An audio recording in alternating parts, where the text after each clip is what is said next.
Pangulo ng Pilipinas, His Excellency Ferdinand Romualdez Marcos Jr.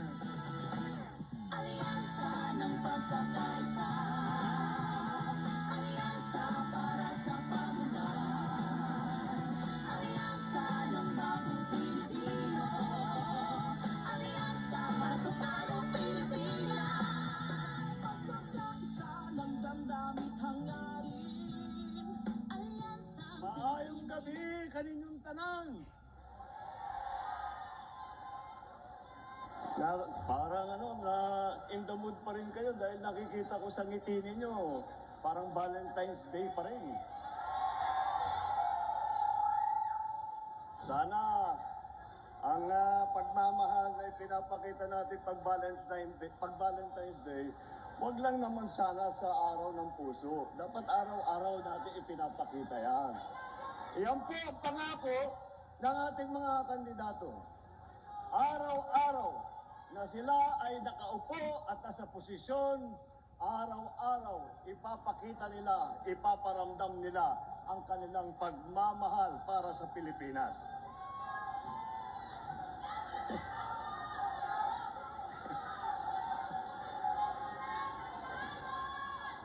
Alam niyo po, nakakagulat kung minsan na ay pagka nagsimula ulit ang halalan, ang campaign period, nagugulat po kami na parang napakabilis. Ngunit nandito uli po tayo. Ngunit, alam niyo po, kahit na national lang ang nagsimula ngayon at nandito ang ating mga national candidate, meron po tayong kasama na kumpleto na ticket sa buong Pilipinas na siguro mga 18,200 ang kandidato ng alyansa. At yan po ay buong buo, solid na solid, kagaya po ng ating mga kandidato para sa senador. Bakit po ganun? Bakit yung ibang partido, bakit yung ibang magdagsasama ay hindi makapagbuo ng mabigat na tiket? Dahil po, ang kanilang iniisip lamang ay kung paano nila tutulungan ang kanilang sarili at manalo ng eleksyon. Ngunit dito po sa alyansa, kaya po ang tawag sa amin ay alyansa dahil meron kaming paniniwala na lahat ng kailangan gawin para sa ating bansa ay kailangan magtulungan lahat ng Pilipino, lalong-lalo na ang mga opisyal na magiging senador, lalong-lalo na ang mga nakaupo sa taas sa matataas na opisina.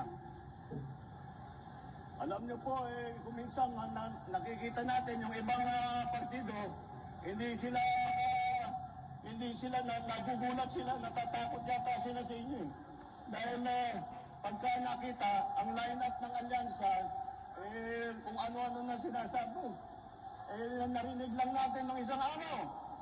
Wala daw pag-asa, siguro, kanina wala silang pag-asa, kaya papatay na lang sila ng 15 na senador. Ay, talaga, bagay.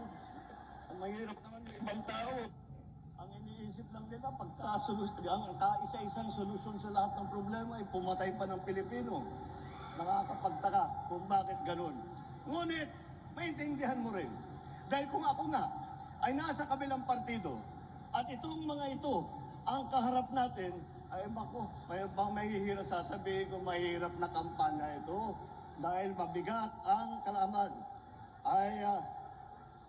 Mabigat ang kalaban dahil tignan yung unang kung tikilatisin natin sila na isa't isa.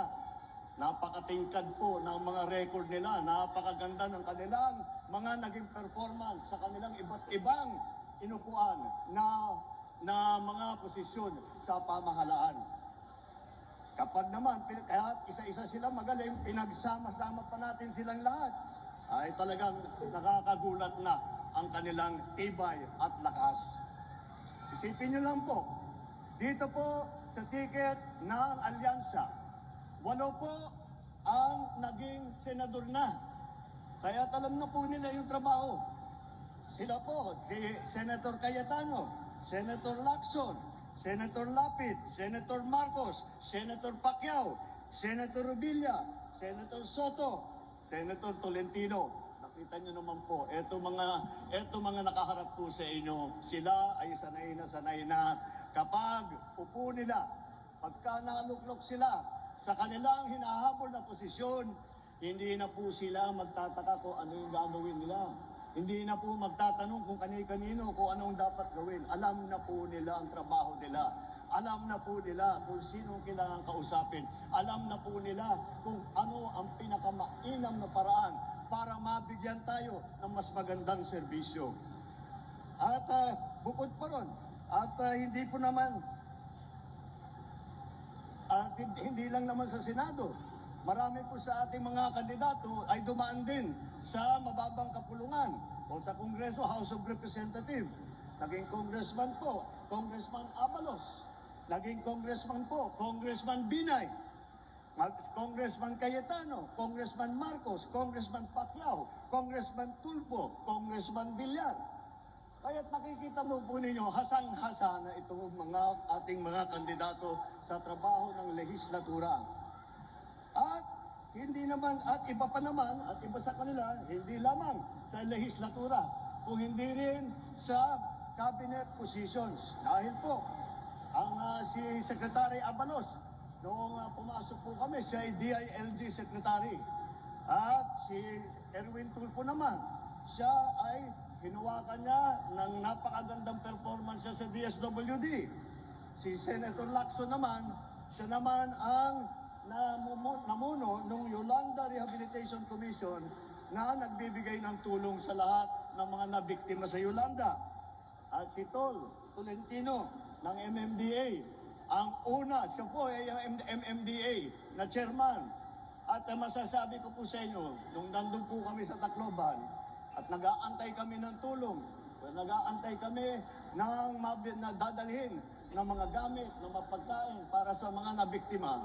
Ang una pong dumating sa Tacloban na may dalang heavy equipment para ayusin, para i-clear yung mga kalsada, para hanapin yung mga buhay pa na nalibing ay si Senator Tolentino po. Siya ang unang nakarating sa Tacloban.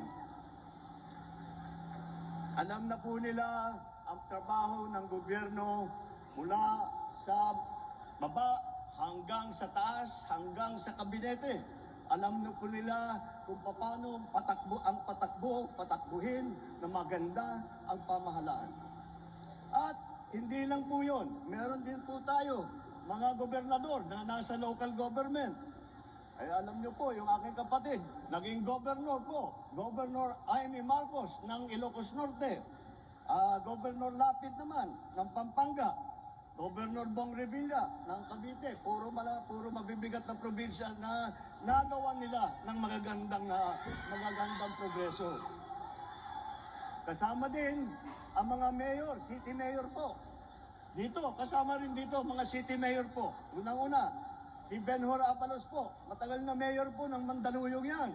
Marami pong nakuha siyang premyo. Noong kinaiingitan nga namin, nung nasa local government din ako, sabi namin, lahat na lang ng premyo napunta sa Mandaluyong. Paano ka naman kami? Pero ganun siya kagaling. At si Abi Binay naman, Mayor Abi Binay, siya naman ang kumahawak ng Makati. Hindi po simple yun dahil ang Makati ang pinakamayaman na lungsod sa buong Pilipinas. Kaya nakita natin, sa kanyang trabaho, pinasikat niya ng gusto. At ang serbisyo sa Makati ay napakaganda dahil sa patakbo ni Mayor Binay.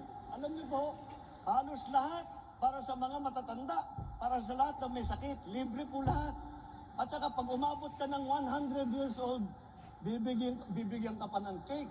Talaga naman, nakita mo kung gaano kaganda ang patakbo ng ating mga kandidato rito. At hindi po makakalimutan ang boses ng kababaihan. Dahil apat po sa kandidato natin ay babae na hindi lang na dahil lang babae sila ay maaasahan. Hindi po.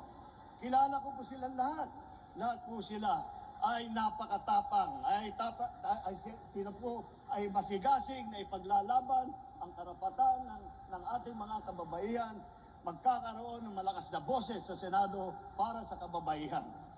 Pagdating naman, so kung saan sila nanggaling, ay iba-iba po nanggaling. Baka sabihin po ninyo, alam lang nila yung Maynila. Alam lang nila yung Luzon. Hindi po totoo yun. Dahil, tignan po natin, una-una, alam niyo naman, si Manny Pacquiao, Manny Pacquiao ng Sarangani, Jensen, si Erwin Tulfo, ay lumaki sa Davao del Norte. Davao Oriental, at saka sa Sulu, kung saan nakadestino yung kanyang ama na nagpakita ng kabayanihan. Ang unang Vicente Soto po, ang unang Senator Vicente Soto po ay galing po naman sa Cebu. Kaya't ang mga ninuno ng ating butihing dating Senate President ay siya po, ay mga ninuno niya po ay galing naman ng Cebu. Alam niyo naman din po ay kami ni Amy, ang nanay po namin, waray-waray. At ang mga ninuno ni Camille Villar ay galing naman, sila naman ay galing Iloilo, mga Ilonggo po. Kaya makita mo, hindi lang magaling ang ating mga kandidato sa kanilang trabaho, hindi lang sila nagmamahal kung hindi nauunawaan nila at nalalaman nila kung ano ang hinihiling at kinakailangan ng taong bayan kahit sa buong Pilipinas, hindi lamang doon sa mga lugar na pinanggalingan nila. At alam niyo po, mas mahalaga pa dyan, hindi lang bukod pa sa kanilang talino, bukod pa sa kanilang galing, bukod pa sa kanilang karanasan, may pagmamalaki po natin na sila ay walang bahid ng dugo ng mga pinatay na libo-libong Pilipino nung extrajudicial killing. Wala po silang kinalaman dyan sa mga ganyang klase.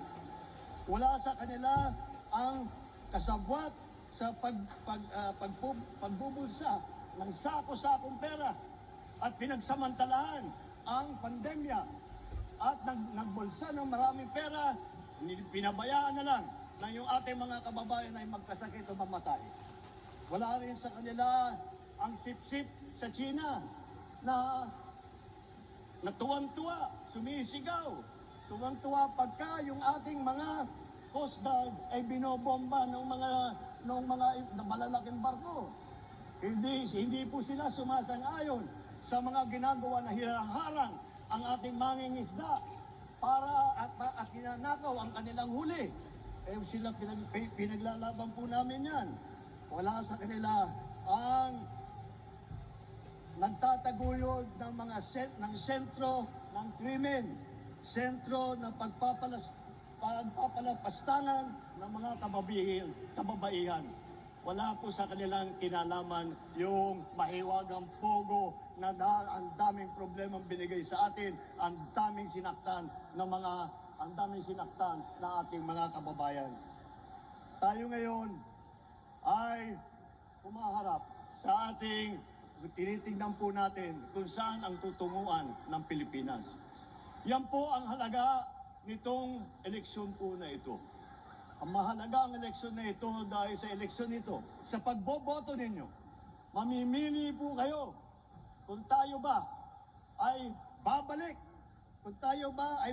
sa panahon na gusto na ating mga liderato ay ang Pilipinas magiging probinsya na ng China. Sana naman di na po tayo babalik sa nakaraan na ibinubugaw ang ating bayan bilang sugalan ng mga dayuhan. Sana naman, huwag na tayong babalik sa landas na umaapal na dugo ng mga inosenteng mga bata na inagawan ng kinabukasan dahil sa kanilang pagpapatay. Hindi na tayo pwedeng ganun. Huwag tayong papayag na bumalik ang Pilipinas sa panahon ng dilim. Huwag tayong papayag na ang Pilipinas ay babalik sa panahon ng lagim. Ito po ang ating pagkakataon na dalhin ang Pilipinas sa magandang lugar. Ito ang ating pagkakataon na maglagay po tayo ng ating mga leader na sila ang mangunguna para dalhin ang Pilipinas sa mas magandang kinabukasan. Ang isang Pilipinas na progresibo, ang isang Pilipinas na may malasakit para sa isa't isa. Para sa Pilipinas na lahat ng Pilipino po ay kapit-bisig, sabay-sabay, tungo sa isang mas maliwanag, mas maganda at mas mapayapang kinabukasan. Yan po ang ating mga kandidato para sa Senado. Ito po, mabuhay ang alyansa ng bagong Pilipinas! Ng pagkakaisa, alyansa para sa pag-unlad. Alyansa ng Muli mga kababayan, ang mahal na Pangulo, His Excellency Ferdinand Romualdez Marcos Jr. ng damdamit hangarin. Alyansang pinagtibay